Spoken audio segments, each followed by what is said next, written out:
1944. The water southeast of Tokyo Bay, 3 o'clock hours. Darkness, silence, and a hunt that should have failed hours ago.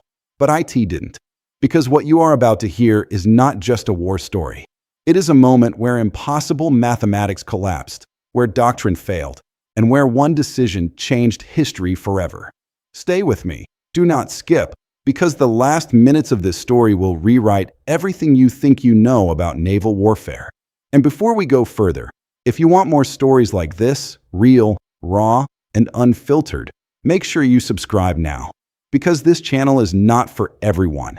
IT is for those who want to see what others miss. And yes, I will be uploading more content just like this, so subscribe easily and don't miss what's coming next. The USS Archerfish cuts through black water on the surface, engines low, crew exhausted, eyes locked on a target that refuses to be caught. For over 6 hours, Commander Joseph Enright has been chasing a shadow, a shape in the distance, something massive, something fast. Too fast. 20 knots.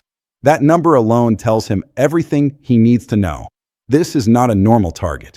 This is not a ship he should be able to touch. And yet he does not stop. Every time the destroyers sweep back, sonar pinging through the water like a heartbeat of death, Archerfish is forced to dive. Silent, still, waiting. And each time they surface again, the distance has grown. The target is slipping away. Any other commander might have broken off, might have said it was impossible. But Enright doesn't, because he is not chasing just a ship. He is chasing redemption.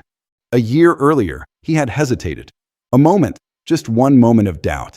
And he lost his shot. He called it what it was, a failure of nerve. He walked away from command because of IT. And now, this night, this chase, this impossible target, this is his second chance. And he will not let it go. The crew logs the contact as a large tanker or converted vessel. It makes sense. Only something valuable gets 5 destroyer escorts. But there is something wrong. The speed, the size, the way it sits low in the water.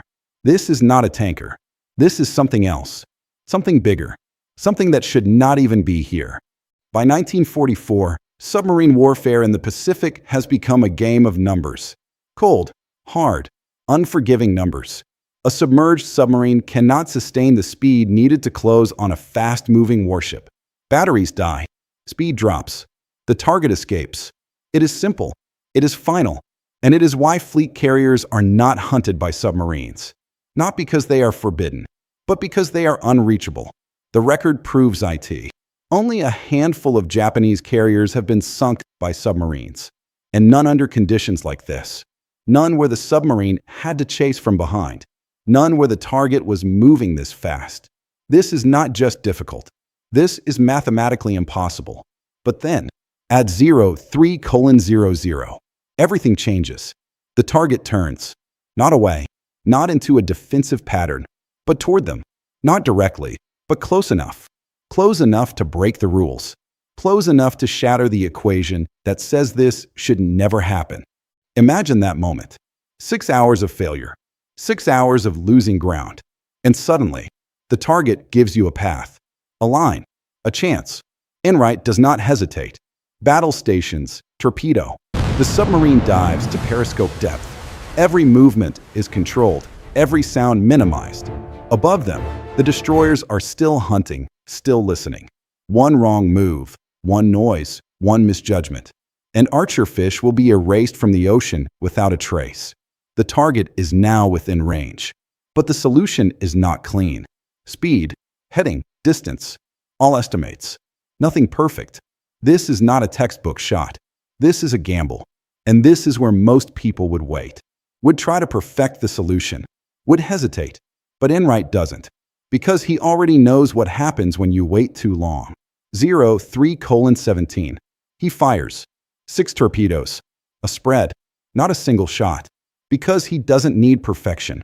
He needs probability. He needs one hit. Just one. The torpedoes run. Silent.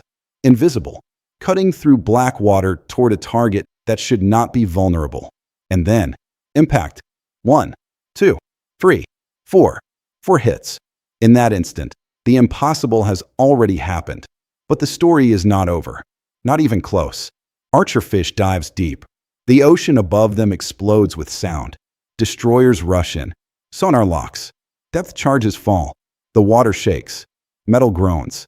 Lights flicker. Men hold their breath as the submarine is pressed into the darkness. Waiting. Enduring. Surviving. Hours pass. And then, silence. The destroyers move away. In the wrong direction. Archerfish lives. But what they don't know, what they can't see, is what is happening above.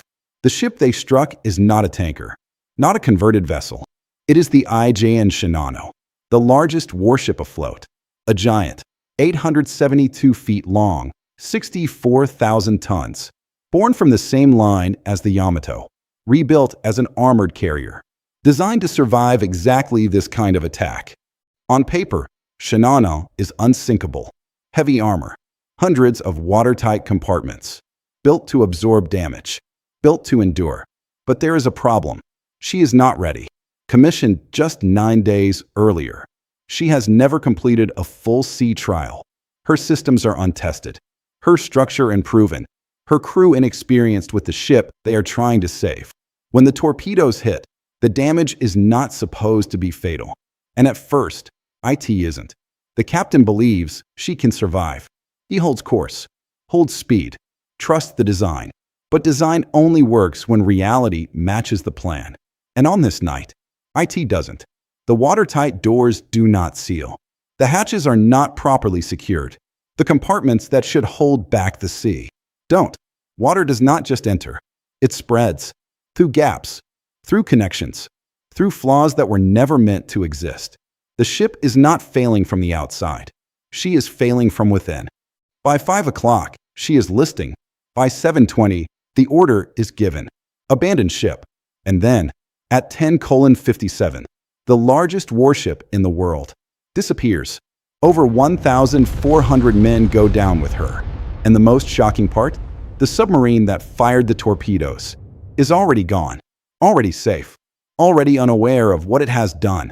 When Archerfish returns, they believe they sank a large ship, maybe a carrier, but they don't know the truth. Not yet. It takes weeks. Intelligence reports, intercepts, survivor accounts, and then confirmation. They didn't just sink a ship. They sank the Shinano, the largest warship ever destroyed by a submarine. A record that still stands, unchallenged, untouched.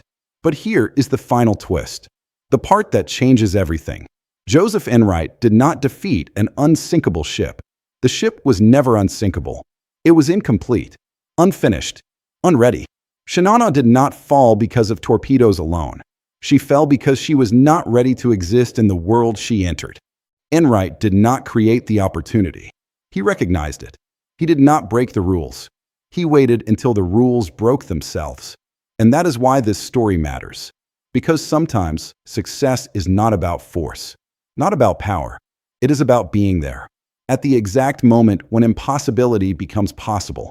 And if you understand that, then you understand everything that happened that night. So if you want more stories like this, more moments where history turns on a single decision, make sure you subscribe right now. This channel is built for this, and I will be uploading more content just like this. So subscribe easily, stay with me, and don't miss what comes next. The target turned, and in that moment, the impossible became possible. Enright did not force the opportunity. He recognized it. For torpedoes changed the fate of the largest warship afloat. But in truth, the ship was already failing from within. Shinano was not defeated. She was unready. And one commander, who once doubted himself, did not hesitate this time. This was not just a victory. It was timing, patience, and decision. Subscribe now, because stories like this are just beginning.